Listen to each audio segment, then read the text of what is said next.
All right, Hardwick and Richards back here with you on Extra 1360, Fox Sports San Diego. I've been saying that we've been about 6'5", 225, 230 pounds lighter, but I think we picked up, I want to ask your weight, JD, because that would just be rude. About maybe 6'1", 6'2", is that accurate? 6 foot and definitely closer to the fat Nick Hardwick coming out of the holidays. So definitely enjoyed myself a little much. Now it's time to get back on the exercise routine. JD Wicker with us in studio. JD was an answer to a trivia question. People do know you are John David Wicker. They won a pair of Aztecs basketball tickets. In fact, Sdsu, Wyoming, coming to town. We'll talk some Aztecs basketball in just a little bit. How are the holidays for you? Holidays were great. Did you give Hartman the cold that he's got that's just running rampant through the building? I think Hartman gave me the cold. He did. I was impressed that he powered through the other day. Yes. Listening to him on my way home. But the holidays were good. We obviously had the bowl game before Christmas, so got to get home and spend some time with my girls, and my wife's family came to town, so kind of did some of the San Diego stuff. And I didn't know you could ice skate out at Viejas Casino and Resort, but we went out there and went ice skating one night. Of course, awesome. It rained on us, but it was a lot of fun. Now, a lot of people don't know that as an athletic director, you're like a world traveler. You were telling me about the December that you have. You've been all over the place. We definitely had a little bit of travel. Went to New York City for the College Football Hall of Fame inductions, and then there's a Sports Business Journal conference there. Then flew to the Bay Area for some donor visits and some men's basketball at Cal, and then we had board of directors meetings for the Mountain West Conference in Phoenix. So that was about a week's worth of travel, and then came home for 4 or 5 days and went to Frisco for a week. So good travel, all good. Let's talk about Frisco. In that bowl game, you got a chance to see a number of different facilities, didn't you? Not only from the stadium, the Toyota Stadium that they played at, there in Frisco, but also some of the Dallas Cowboys facilities. Is there anything there?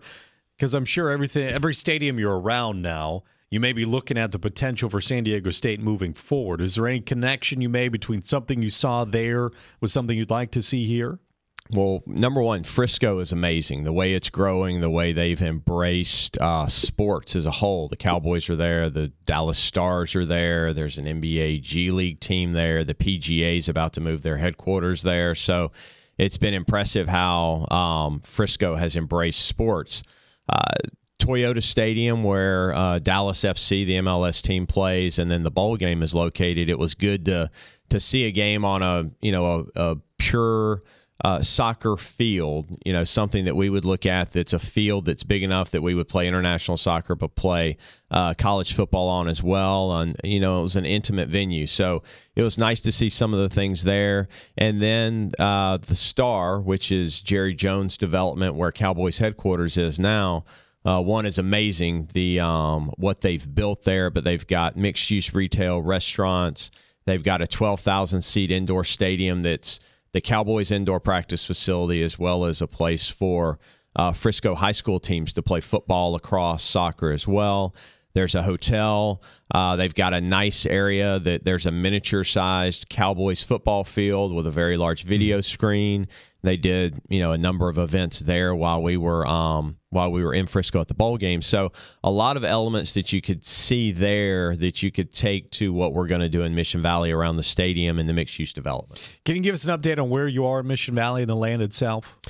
So right now, our negotiating team is getting set to start working with the city's negotiating team here as we turn the calendar into 2019 and really get going on the sales process for the piece of property. That's our biggest first hurdle we have to do is actually purchase the property from the city.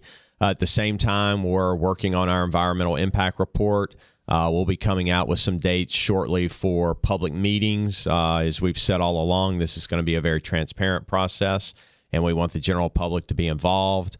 From an athletic department standpoint in the stadium, we are on the street now for our general contractor, so we'll be picking our general contractor early next month, and at the same time, we'll be putting the RFP out for architects to bring their credentials to the table to actually design the stadium, and our goal would be hopefully end of March, beginning of April, we'll have an architect on the team. So we'll have our architect, our general contractor, and we'll start designing the stadium with a goal of midsummer mid to late summer, we'll have that schematic design level done where we can understand what the stadium truly looks like and how much it'll truly cost, so we can start taking the next steps. Have you already decided who is building the stadium?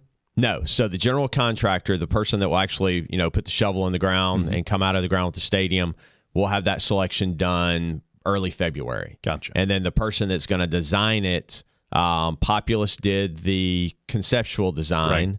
Right. And it was made very clearly when we did our conceptual design that whoever does conceptual won't necessarily win the opportunity to design the whole stadium once we start the project, because we want people to come in hungry. We want people to come in, with different ideas. So everyone will compete again for the opportunity to actually design the stadium. I really like the concept that we have, and I like the look of it, so I don't expect it to venture too far from that.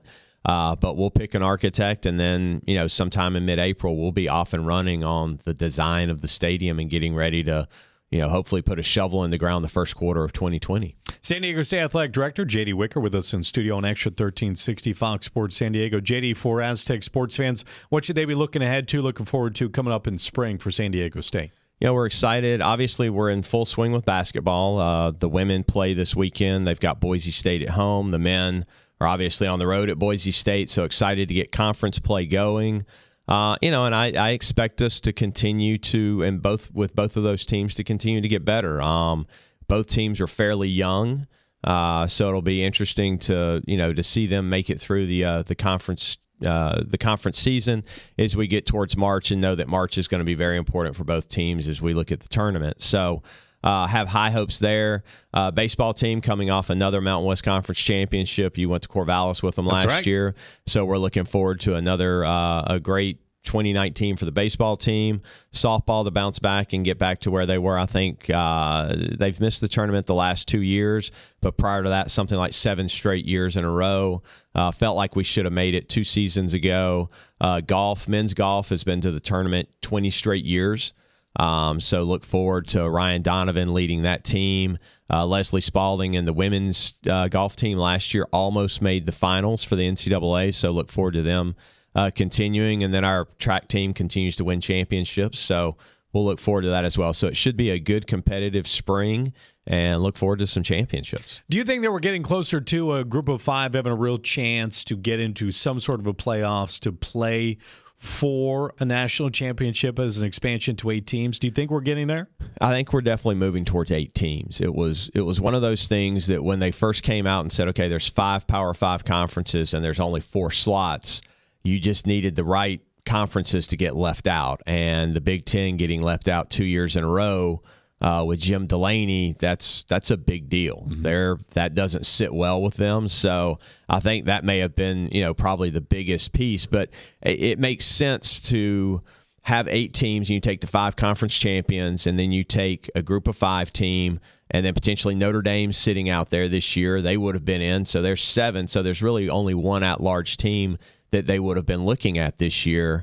And, for people that say it dilutes the regular season, well, no. I mean, every conference is now playing for a championship. You have that championship game weekend that determines who actually goes to the playoffs. So I think it actually adds excitement, and everyone knows they at least have a shot to get in and play.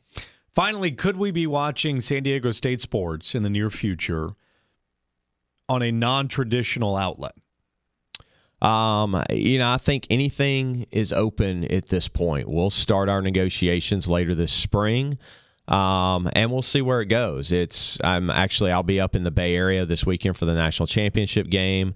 I'll be attending a meeting that's been set up with some folks from Facebook and Instagram and a group of athletic directors. So it'll be interesting to hear what they have to say. Obviously we understand the value of being on a linear platform like an ESPN, and then what their digital footprint also brings to you, but who knows what Facebook and Amazon and others are going to look like. So I think this first package will definitely have a linear element and then a digital element. I think it'll be a shorter term contract, 5 years, no more than 7, because the landscape is just changing so much. But I'm excited to see what happens, and hopefully we can generate some more revenue from it, and also get a little better control of our kick and tip times. Amen to that. What for someone who goes to bed at an early hour, what kind of feedback have you gotten for games that you have had on Facebook? I will say this. We were one of the original games on Facebook. I think we were the first game, actually, that first weekend. Football. It was Davis 2 years ago, and it was awful. I mean, and they admitted as much. They had a lot of issues between them and then some things at the stadium. And then when I was in New York City for college football Hall of Fame inductions, I watched our USD game on Stadium, which was on Facebook Live, and that was a great broadcast. It was Jeff Goodman and Gottlieb, and I can't remember who the play-by-play voice was, but it was entertaining. It was fun to watch other than the outcome of the game, but I thought they did a very good job. And now with the ability to cast things to your TV from your phone or from your computer or whatever it may be onto your big screen, it's just getting easier and easier to use that digital outlet. JD, thanks for stopping by. You and I were going to do a podcast after the show that people will be able to find at GoAztecs.com. I also love that you're on the Twitter. Give me your Twitter handle again. I believe it's just JD Wicker. Very creative. So JD Wicker on Twitter. Keep an eye out for that podcast at GoAztecs.com as well. You and I will be catching up in just a little bit. Thanks for stopping by. All right. Appreciate it very much.